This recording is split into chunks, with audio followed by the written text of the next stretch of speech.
There seems to be a threat of violence in the air these days. I wanted to know if you had felt it on the trail, and where do you think that's coming from? Well, I think when you have a president that is cutting people down all the time, belittling them, going after immigrants, that it fuels a lot of anger. Oh, yeah, let's focus on how Trump is causing violence, right? That's the story we're always going to hear.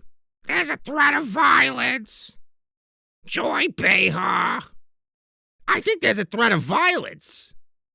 Well, it's interesting that there may be a threat of violence that they're making up, but we can look at a very real threat of violence. How many of you have even heard about the attack on Trump supporters from a guy who was a left-wing Democrat who it has now been made clear he has told the police in Jacksonville that he did this because he does not like Trump supporters. Quote, this guy, Tim, his last name is Tim, Gregory Tim, accelerated his vehicle toward the canopy tent and tables while victims moved to avoid being struck. Tim then knocked over several tables, chairs, and tent with his car, got out of the vehicle, took out his phone, and flipped them off before driving away. Tim willingly showed the officers the video, which cuts off before he struck the tent, the police report says, and the suspect was upset the video ended before the good part. How many of you even heard about this? A guy just runs over Trump tents with his car. I mean, that's a scary thing, right? We could say now, oh, nobody was killed. How big a... If somebody ran over a tent that you were working in and ran over the table and you would be thinking, oh my God, this person's a psycho. They're going to try to run me over and maybe, my wife or my kids who are next to me. Next. That's what you would think. Because a normal person, a well-adjusted person, doesn't see political volunteers registering people to vote and then say, I'm going to run over all their stuff with my car. And they have to scramble to get out of the way. He could have killed somebody.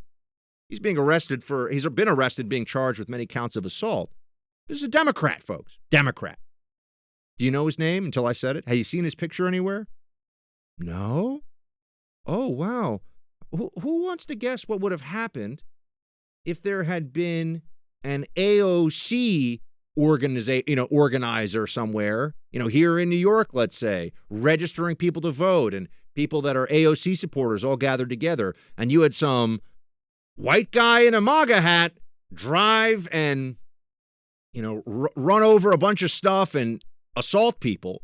Do you think it'd be a big deal? Do you think you'd hear a lot about that one? But no, we still have to turn on Joy Behar, who thinks that the real threat is Trump supporters.